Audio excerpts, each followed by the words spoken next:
Bientôt, nous sommes le 3 septembre. Je vous propose une visite express du grand potager brut, sans aucune récolte de fête et en l'état depuis le retour de vacances. Donc ça fait une vingtaine de jours que personne n'est venu s'en occuper. Allez, c'est parti. Alors la zone aubergine finie, je vous l'avais dit, les dorifores ont tout mangé. J'ai plus rien. J'ai quelques jolis poivrons.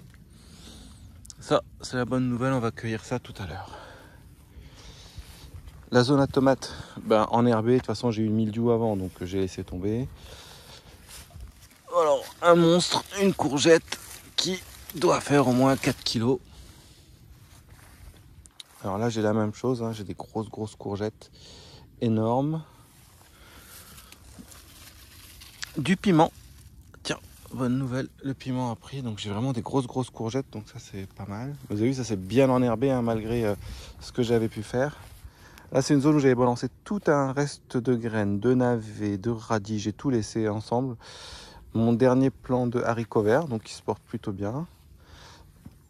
J'avais mis des salades enherbées, poireaux enherbés, alors que tout ça c'était la dernière culture que j'avais nettoyée. Voilà, donc je pense que l'année prochaine je vais tout faire sur bâche. Il faut que je trouve une solution parce que j'ai pas le temps d'être là tous les jours et c'est juste ingérable quoi. Une année comme celle-ci où il y a beaucoup de pluie, je suis envahi. Asperges, tomates, donc toutes mes tomates. Alors ça c'est la Béréo. La Béréo a résisté un petit peu au mildiou. Ici j'ai mon chiso, il est magnifique par contre. Mes poireaux que j'ai plantés cet été, mes céleri boule. Oh, ils sont pas mal, pas mal du tout, céleri, pas mal. Bon alors les choux ça c'est nul, catastrophique. Mais bon tous les ans les choux c'est la cata. Ma dernière pied de courgette que j'ai planté, pas mal, sur bâche. Donc cette fois, j'ai pas pris de risque. J'ai pris une petite bâche pour essayer. Alors là-dessous, j'ai de la betterave, j'ai de tout, mais ça s'est enherbé. C'est la zone que j'ai pas traitée, que j'ai laissée en l'état. Je mettrai un coup de rotophile.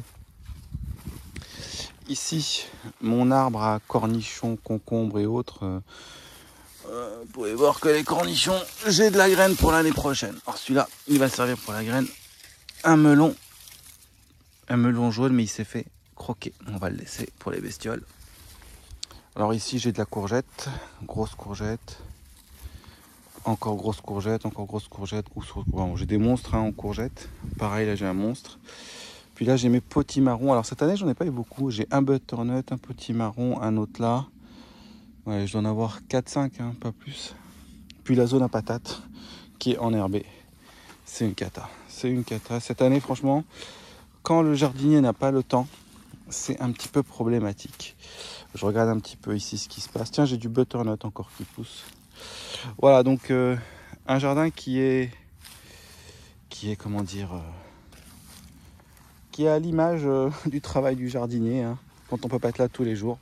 Voici le résultat. Donc voilà, je voulais vous montrer ces images brutes. Je vais pas trop travailler dessus cet hiver. Je vais amender, bâcher et le laisser se reposer. Et pour l'année prochaine, je vais beaucoup travailler sur de la bâche, parce que c'est ingérable. En tout cas, vu le temps que j'ai, c'est ingérable. Voilà, je vous souhaite une bonne soirée et je vous dis à bientôt. Allez, pensez à vous abonner aussi, important. Salut!